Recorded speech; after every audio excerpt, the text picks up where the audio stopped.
Hello guys, welcome to my YouTube channel Sumit geographer. तो दोस्तों, आज मैं आप लोगों के लिए शुरू करने जा रहा हूँ एनसीईआरटी बुक स्पेशल सीरीज। तो इसके अंतर्गत मैं क्लास 11th 12th और 9 10th की एनसीईआरटी में ज्योग्राफी पोर्शन आप सभी लोगों को पढ़ाऊंगा। आज 11th क्लास की बुक हम पढ़ेंगे। तो ये है 11th क्लास की एनसीईआरटी की पहली बुक और उसका पहला लेसन। तो अध्याय का नाम है भारत स्थिति। तो शुरू करते हैं।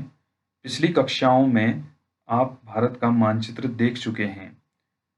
तो लेसन पढ़ने से पहले ज्योग्राफी का कोई सा भी आपके पास मैप होना चाहिए या एटलस होना चाहिए। अब आप भारत के मानचित्र को जरा गौर से देखिए और इसका अक्षांशीय और देशांतरीय विस्तार ज्ञात कीजिए। लैटिट्यूडनल और लॉन्गिट्यूडनल डिस्टेंस जो है इंडिया की, उसे ज्ञात करना है। क्या आप इसके दक्षिणतम सदर्न पॉइंट और उत्तरतम अक्षांशों नदन पॉइंट को तथा सबसे पूर्वी ईस्टर्न और सबसे पश्चिमी वेस्टर्न देशांतरों को चिन्हित कर सकते हैं? तो एक प्रश्न पूछा गया है। तो इसमें सबसे पहले हमें समझना पड़ेगा कि अक्षांश और देशांतर क्या होते हैं। उसके बाद हम इस लेसन को आगे को शुरू करेंगे। तो ये है ग्लोब। ग्लोब में नॉर्थ टू साउथ जो इमेजिनरी लाइन खींची जाती है उसे हम बोलते हैं देशांतर या लॉन्गिट्यूड।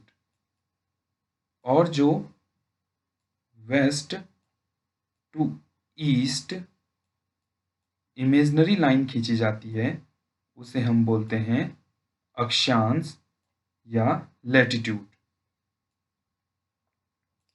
अब इसमें हमें देखना पड़ेगा कि भारत की स्थिति कहाँ पर है।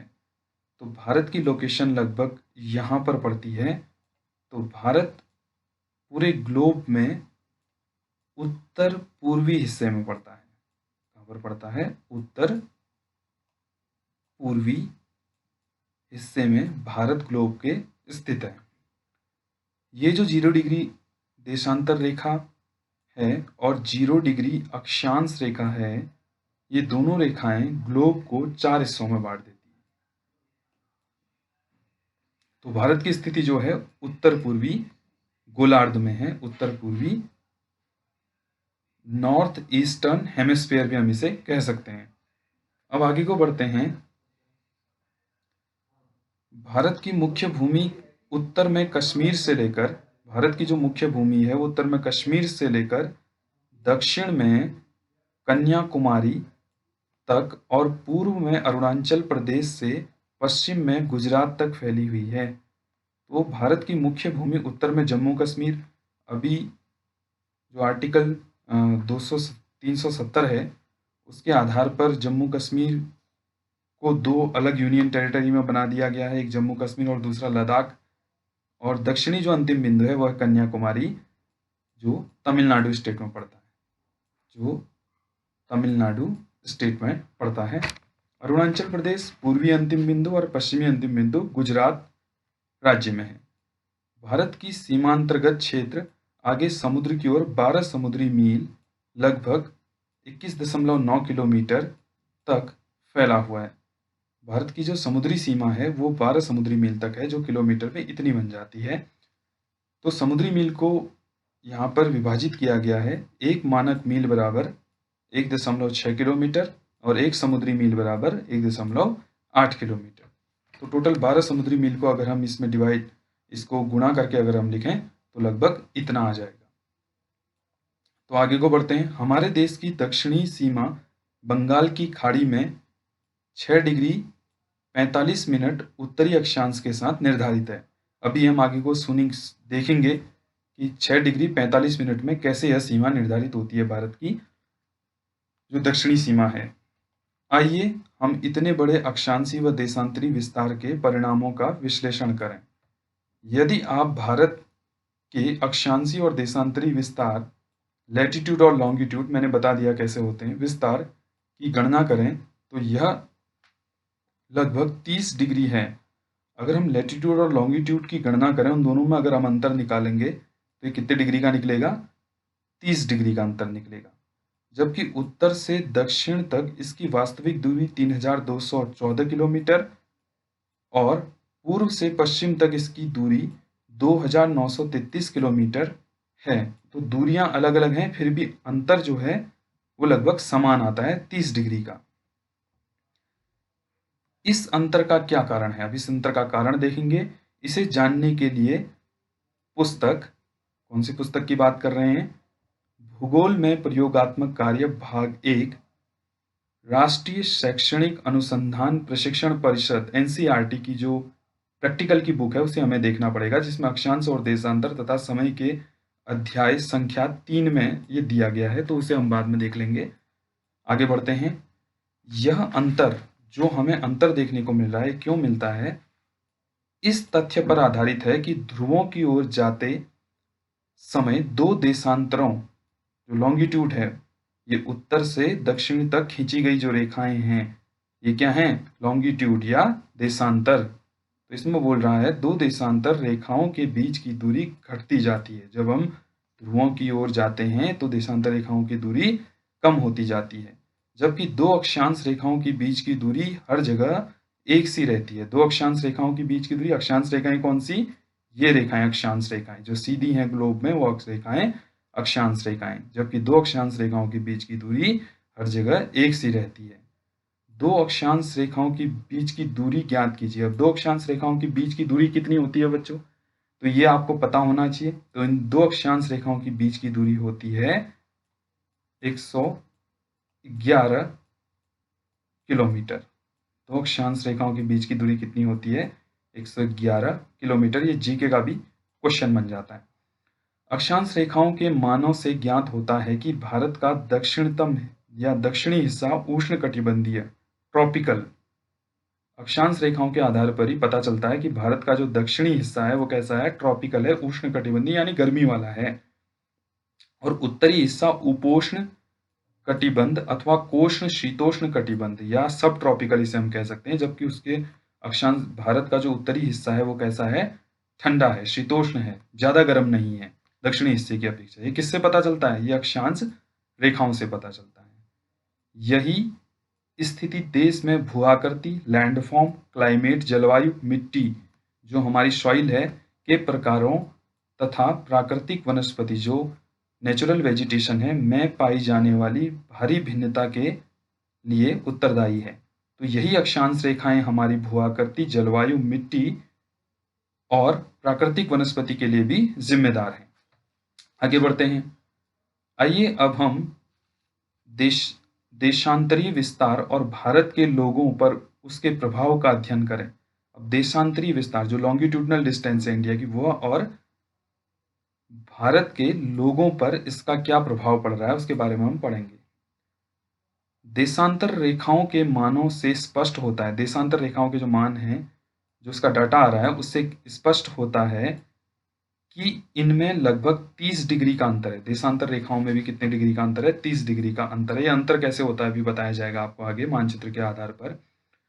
जो हमारे देश के सबसे पूर्वी व सबसे पश्चिमी भागों के समय में लगभग 2 घंटे का अंतर पैदा करता है। 30 डिग्री का अंतर हमारे देश में, जो पूर्वी और पश्चिमी हिस्सा है हमारे देश का, अरुणाचल प्रदेश और राजस्थान, गुजरात सॉरी, तो वहाँ पर 2 घंटे का अंतर पैदा करता है। आप भारतीय मानक समय से पहले से ही परिचित हैं। भारतीय मानक समय जो है उसके बारे में बात की जा रही है।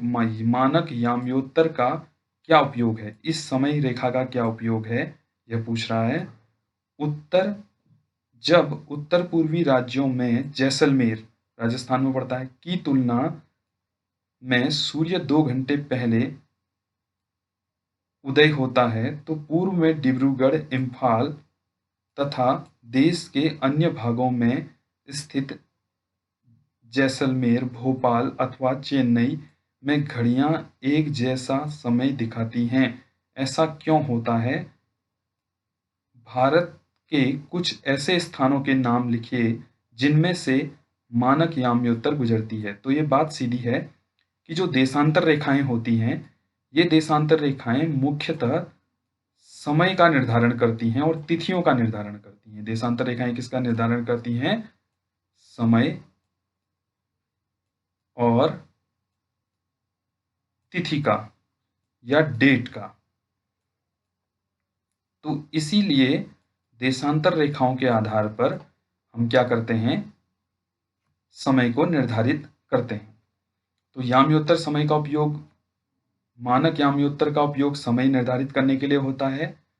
और ये बोल रहे हैं कि जब जैसलमेर की तुलना से में सूर्य 2 घंटे पहले उदय होता है डिब्रूगढ़, इम्फाल और इन जगहों पर या पूर्वी हिस्सों पर, तो पूरे देश में एक जैसा समय क्यों होता है? इसके पीछे कारण है, पूरे देश में एक ही समय रेखा बनाई गई है, इसीलिए समय हर जगह एक जैसा रहता है। तो आगे बढ़ते हैं, बॉक्स के अंदर क्या लिखा गया है उसे पढ़ लें। विश्व के देशों में आपसी समझ के तहत मानक याम्योत्तर को 7 डिग्री 30 मिनट देशांतर के गुणांक पर चुना जाता है। विश्व में कोई भी देश अगर मानक समय रेखा बना रहा है तो 7 डिग्री 30 मिनट के गुणांक के आधार पर उसे निर्धारित करेगा। यही कारण है कि 82 डिग्री 30 मिनट पूर्वी याम्योत्तर या पूर्वी देशांतर को भारत का मानक समय चुना गया है। इसीलिए भारत का मानक समय इस डिग्री को चुना गया है, 82.5 डिग्री पूर्वी देशांतर को चुना गया है। भारतीय मानक समय ग्रीनविच माध्य समय से 5.5 घंटे, ठीक है ना, 5 घंटे 30 मिनट आगे है। कुछ देशों में ऐसे कुछ देश ऐसे हैं जिनमें अधिक पूर्वीय पश्चिमी विस्तार के कारण एक से अधिक मानक देशांतर हैं। किसी देश में एक से ज़्यादा टाइम जोन है, एक से ज़्यादा टाइमलाइन है। क्यों? क्योंकि पूर्वी पश्चिमी विस्तार के कारण, पूर्वी पश्चिमी विस्तार या क्षेत्रफल ज़्यादा होने के कारण। उदाहरणतः संयुक्त राज्य अमेरिका जो यूएसए है, वहाँ 6 समय कटिबंध हैं, यानी 6 वहाँ टाइमलाइन हैं। अब आगे बढ़ते हैं, यह है भारत का मानचित्र। तो इसमें जो बात कही गई थी कि भारत का सबसे, ये उत्तरतम बिंदु आ गया नॉर्थ, और ये है सबसे ज़्यादा सदर्न पॉइंट साउथ, यह है कन्याकुमारी यहाँ पर, और यह है जम्मू कश्मीर। तो इसका अक्षांशीय और देशांतरी विस्तार बुक में दिया गया है, और यह है सबसे पश्चिमी हिस्सा वेस्टर्न पॉइंट जो गुजरात में है, और यह है सबसे ईस्टर्न हिस्सा जो कहाँ पर है? अरुणाचल प्रदेश में है। तो ये 4 बिंदु हैं भारत के। और जो बंगाल की खाड़ी में अंतिम बिंदु बताया गया था वो यह है जिसे हम इंदिरा पॉइंट कहते हैं। इंदिरा, आईपी लिख देते हैं यहाँ पर समझने के लिए, इंदिरा पॉइंट। तो ये है आपका 6 डिग्री 45 मिनट पर, ठीक। तो आगे बढ़ते हैं। इसके बाद हम आगे बढ़ें तो हमें यहाँ पर दिखाता है भारत का क्षेत्रफल 32.8 लाख वर्ग किलोमीटर है, जो विश्व के स्थलीय धरातल का 2.4% भाग है। तो सबसे बड़ी बात तो यह है कि भारत का क्षेत्रफल एग्जैक्ट कितना है? तो एग्जैक्ट है भारत का क्षेत्रफल 32,87,263 वर्ग किलोमीटर,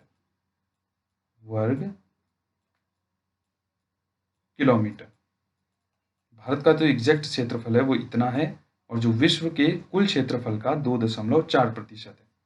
इसी तरीके से भारत की जो कुल जनसंख्या है वो विश्व की कुल जनसंख्या का 17.5% है। ये है जनसंख्या भारत की।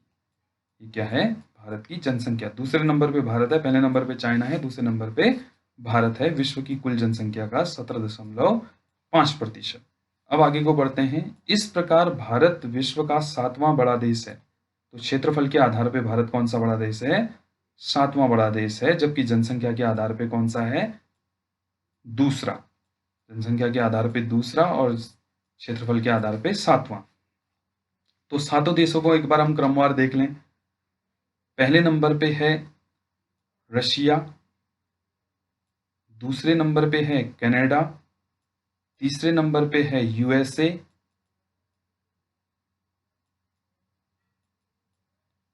चौथे नंबर पे है चाइना,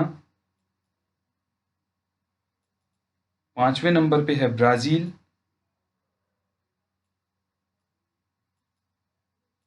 6ठे नंबर पे है ऑस्ट्रेलिया और 7वें नंबर पे है इंडिया। ठीक, तो ये भारत के 7वें क्रम में देश हो गए। तो ये बोल रहा है, क्या आपको 9वीं कक्षा की पुस्तक में पढ़े गए भारत से बड़े देशों के नाम याद हैं? तो ये सारे के सारे बड़े देश हो गए। रूस, ये है आपका Canada, USA, China, Brazil, Australia और इंडिया। अब आकार की बात करते हैं भारत की। भारत के आकार ने इसे विशिष्ट भौतिक विविधता प्रदान की है। भारत का जो आकार है, उसके आधार पे भारत को विशिष्ट भौतिक विविधता, भारत की जो फिजिकल डाइवर्सिटी है, वो उसे क्या करती है? अलग दिखाती है। उत्तर में ऊंचे पर्वत, उत्तर में ऊंचे ऊंचे पर्वत हैं। गंगा, ब्रह्मपुत्र, महानदी, कृष्णा, गोदावरी और कावेरी जैसी बड़ी नदियां हैं। उत्तर पूर्वी और दक्षिणी भारत में वनाच्छादित पहाड़ियां मिलती हैं, जबकि उत्तर पूर्वी और दक्षिणी भारत में वनाच्छादन मिलता है, फॉरेस्ट कवर एरिया ज़्यादा मिलता है। जबकि मरुस्थली में रेत के विस्तृत फैलाव हैं। मरुस्थल है, डेजर्ट भी है इंडिया में। उत्तर में हिमालय पर्वत है और उत्तर पश्चिम में हिंदू कुश जो है, ये अफगानिस्तान में पड़ता है। वो सुलेमान पाकिस्तान में पड़ता है। वो उत्तर पूर्व में पूर्वांचल पहाड़ियाँ तथा दक्षिण में विशाल हिंद महासागर से सीमांकित एक वृहद भौगोलिक इकाई है, जिसे भारतीय उपमहाद्वीप कहते हैं। तो ये जो उत्तर में हिमालय पर्वत है, ये हिमालय पर्वत उत्तर पश्चिम में जब चला जाता है, तो हिंदू कुश अफगानिस्तान में नाम पड़ता है हिमालय का, सुलेमान पाकिस्तान में, और उत्तर पूर्व में जब हिमालय है भारत के, तो उसे पूर्वांचल पहाड़ियों के नाम से भी जाना जाता है। दक्षिण में हिंद महासागर भारत के पड़ता है। जो भौगोलिक इकाई भारत की है, वो इस तरीके से बदलाव की स्थिति में है। अब इस पूरे को अगर हम मिक्स कर लें, तो इस पूरे को हम भारतीय उपमहाद्वीप के नाम से जानते हैं। इसमें पाकिस्तान, मैं बोला था, नेपाल, भूटान, बांग्लादेश और भारत आते हैं। इसमें ये सभी देश शामिल हैं, जिसे हम भारतीय उपमहाद्वीप कहते हैं। भूतकाल में, पास्ट में, हिमालय अपनी अन्य श्रेणियों के साथ एक मजबूत भौतिक अवरोधक की भूमिका निभाता रहा है। जो भारत है, पहले से ही हिमालय जो भारत में स्थित है, वह एक अवरोधक के रूप में महत्वपूर्ण भूमिका निभाता रहा है। खैबर, बोलन, शिपकिला, नाथुला तथा बोमडिला जैसे कुछ पहाड़ी दर्रों को छोड़कर इसे पार करना मुश्किल है। कुछ कुछ पहाड़ी दर्रे हैं, जैसे खैबर है, बोलन है, शिपकिला है, नाथुला है, बोमडिला है। दर्रे वह स्थान होते हैं जो दो पहाड़ियों के बीच में एक जगह से दूसरी जगह जाने के लिए उपयोग में लाए जाते हैं। रूढ़ चिन्हों में इनको इस तरीके से प्रदर्शित किया जाता है, दर्रों को। तो दर्रे दो पहाड़ियों के बीच एक जगह से दूसरी जगह जाने वाले स्थान हैं, तो इनको दर्रा कहा जाता है। खैबर दर्रा और बोलन दर्रा पाकिस्तान में स्थित हैं, जबकि शिपकिला दर्रा हिमाचल प्रदेश में स्थित है, नाथुला सिक्किम में और बोमडिला अरुणाचल प्रदेश में। तो इस सभी दर्रों को छोड़कर हिमालय को पार करना बड़ा मुश्किल है। हिमालय पर्वत ने भारतीय उपमहाद्वीप को एक अद्वितीय क्षेत्रीय पहचान स्थापित करने में सहायता की है। तो हिमालय पर्वत है, वो भारत की तो पहचान है ही, लेकिन जो भारतीय उपमहाद्वीप है, जिसमें इतने सारे देश आ रहे थे, पाकिस्तान, नेपाल, भूटान, बांग्लादेश, इन सबको भी अद्वितीय क्षेत्रीय पहचान स्थापित करने में सहायता की है।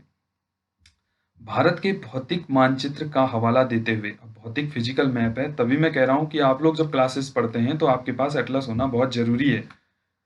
भारत के भौतिक मानचित्र का हवाला देते हुए अब आप उन भौतिक विविधताओं का वर्णन कर सकते हैं जो कश्मीर से कन्याकुमारी और राजस्थान में जैसलमेर से मणिपुर में इम्फाल तक यात्रा करते समय आपके मार्ग में आएंगे। तो ये सारी चीज़ें जब आप पढ़ देते हैं, तो भौतिक मानचित्र भारत का समझते हुए आप उन डाइवर्सिटी, उन विविधताओं के बारे में बात कर सकते हैं जो जम्मू कश्मीर से कन्याकुमारी तक और राजस्थान में जैसलमेर से मणिपुर, इम्फाल तक जो विविधताएं हमें देखने को मिलेंगी भारत में, उन सब के बारे में आप बता सकते हैं जब आप इतना पढ़ लेंगे तो। भारत का प्रायद्वीपीय भाग हिंद महासागर की ओर उभरा हुआ है। भारत का जो प्रायद्वीपीय भाग है वो हिंद महासागर की ओर कैसा है, उभरा हुआ है। प्रायद्वीप क्या होता है इसे हम समझते हैं। ये भारत का दक्षिणी हिस्सा है। तो दक्षिणी हिस्सा कुछ कुछ तिकोना सा है। तो तीनों ओर से पानी से घिरे हुए हिस्से को हम प्रायद्वीप कहते हैं, इंग्लिश में पेनिनसुला। ये भी वाटर कवर एरिया है। यहाँ पर बे ऑफ अरेबियन सी है, यहाँ पर बे ऑफ बंगाल है और यहाँ पर हिंद महासागर है। तो तीनों ओर से जल से घिरे हुए हिस्से को हम क्या कहते हैं, प्रायद्वीप कहते हैं। तो भारत का प्रायद्वीप भाग हिंद महासागर की ओर उभरा हुआ है, तो बाहर की ओर उभरा हुआ बता रहे हैं।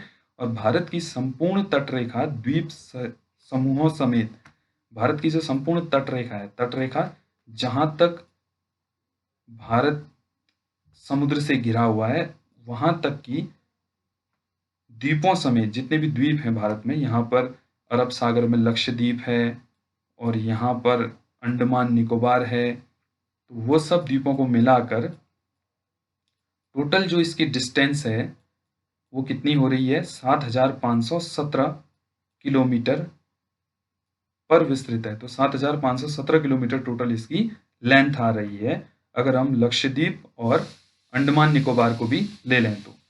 अतः एक देश के रूप में भारत भौतिक दृष्टि से विविधतापूर्ण भूभाग है, जिससे यहाँ विभिन्न प्रकार के संसाधन पाए जाते हैं। यहाँ पर बहुत डाइवर्सिटी है, जिस आधार पर यहाँ पर अलग अलग प्रकार के संसाधन हमें देखने को मिलते हैं। रिसोर्सेज बहुत ज़्यादा मात्रा में हमें भारत में मिल जाते हैं।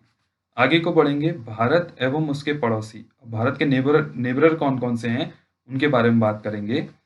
भारत की स्थिति मानचित्र 1.2 की जांच करें। भारत की स्थिति जो मानचित्र में है 1.2 में, उसे जांच हम करेंगे। पहले हम पढ़ लेते हैं। आप देखेंगे कि भारत एशिया महाद्वीप के दक्षिणी मध्य भाग में स्थित है। भारत एशिया महाद्वीप के दक्षिणी मध्य भाग में स्थित है और बंगाल की खाड़ी और अरब सागर के रूप में विस्तृत इसकी दोनों भुजाएं हैं। तो अरब सागर और बंगाल की खाड़ी, इन दोनों को क्या कहा गया है, इसकी विस्तृत भुजाएं हिंद महासागर के साथ सीमा बनाती हैं। ये तो दोनों भुजाएं किसके साथ सीमा बनाती हैं, हिंद महासागर के साथ। अभी मानचित्र में हम देखेंगे। प्रायद्वीपीय भारत की इस सामुद्रिक स्थिति की वजह से, अपना अपना एटलस आप लोग खोले रहें और जैसे जैसे आप पढ़ रहे हैं वैसे वैसे आप एटलस का भी उपयोग करते रहेंगे।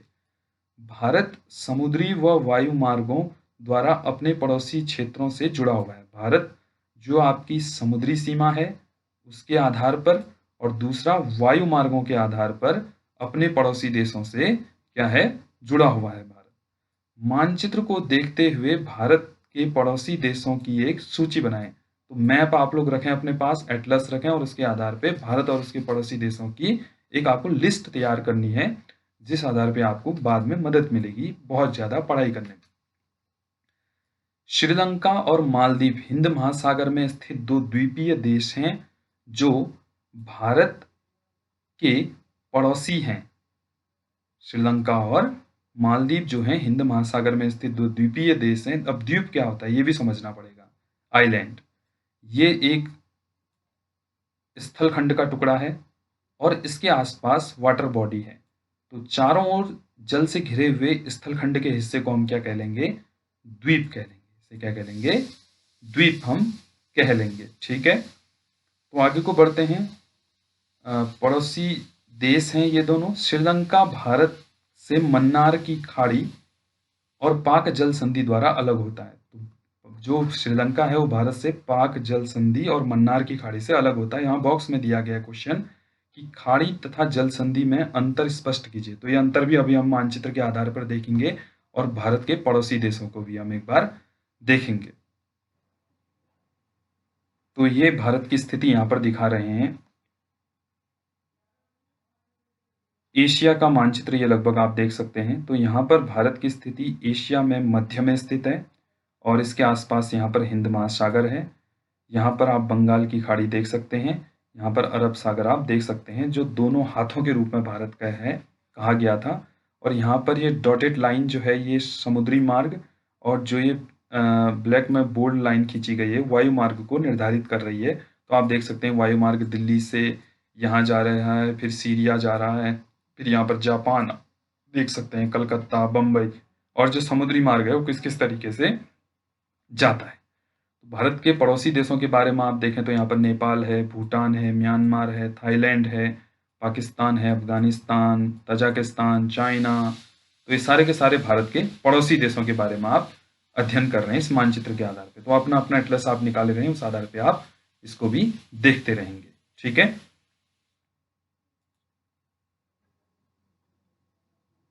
तो हम दोबारा से आ गए हैं। खाड़ी तथा जल संधि में अंतर स्पष्ट कीजिए। खाड़ी जो होती है उसके लिए हम एक मैप देखते हैं, उस आधार पे हम खाड़ी को डिफाइन करेंगे। ये देखें, यह है बंगाल की खाड़ी। वह समुद्र का हिस्सा वह पानी का हिस्सा जो तीनों ओर से किसी जमीनी टुकड़े से घिरा हुआ हो, उसे हम क्या कहते हैं? खाड़ी। जैसे बंगाल की खाड़ी तीनों तरीके से स्थलखंड से घिरी हुई है और एक तरफ से इसका मुंह खुला हुआ है, तो इसे हम कहते हैं खाड़ी। और जो जल संधि होती है वह दो बड़ी वाटर बॉडी को एक साथ जोड़ती है। जैसे यहाँ पर पाक जल संधि है जो श्रीलंका और भारत स्थलखंडों को तो अलग कर रही है, परंतु यहाँ पर बंगाल की खाड़ी और हिंद महासागर को जोड़ रही है, तो इसे हम क्या कह देते हैं? जल संधि। तो अंतर स्पष्ट हुआ कि खाड़ी उस स्थान को कहते हैं जहाँ पर तीनों तरफ से स्थलखंड से जल का हिस्सा घिरा हुआ रहता है, और जल संधि उस हिस्से को कहते हैं जहाँ पर दो बड़ी वाटर बॉडी को एक छोटी वाटर बॉडी जोड़ रही होती है, उसे हम जल संधि कहते हैं। जैसे यहाँ पर पाक जल संधि। तो अब हम इसके अंतिम में चले जाते हैं। अंतिम में अब आप इस लेसन के बारे में देखेंगे। क्या आप सोचते हैं कि आज के आधुनिक युग में भौतिक दूरी अपने पड़ोसी देशों से अंतःक्रिया करने में बाधक है? तो हमारे लिए क्वेश्चन छोड़ा गया है कि क्या आप सोचते हैं कि आज के आधुनिक युग में भौतिक दूरी अपने पड़ोसी देशों से अंतःक्रिया करने में बाधक है? नहीं, भौतिक दूरियां अंतःक्रिया करने में बहुत हद तक बाधक नहीं है, क्योंकि वर्तमान समय ग्लोबलाइजेशन का दौर है और अभी के टाइम पर एक देश से दूसरे देश में जाना बहुत आसान हो चुका है और वहाँ के विचार और वहाँ की सामग्री को उपयोग करना बहुत आसान हो चुका है। तो इस आधार पर अंतःक्रिया जो है, इंटर रिलेशन, वो बहुत हद तक कठिन नहीं है। हमने किस प्रकार भौतिक दूरियों द्वारा पैदा किए गए यात्रा के घर्षण को तटस्थ किया है। तो यात्रा का घर्षण जो है अभी के टाइम पे, यात्रा किस तरीके से सुलभ बनाई जा सकती है या यात्रा में क्या और चेंजमेंट किए जा सकते हैं, ये भी आप लोग सोचें। तो ये लेसन आज समाप्त हो गया। इस वीडियो को ज़्यादा से ज़्यादा स्टूडेंट्स तक शेयर करें और सभी लोगों तक इसे पहुंचाएं और वीडियो को लाइक करें, चैनल को सब्सक्राइब करें। इससे आगे का जो एनसीईआरटी की जो सीरीज़ है वो मैं आगे को चलाता रहूँगा। Thank you.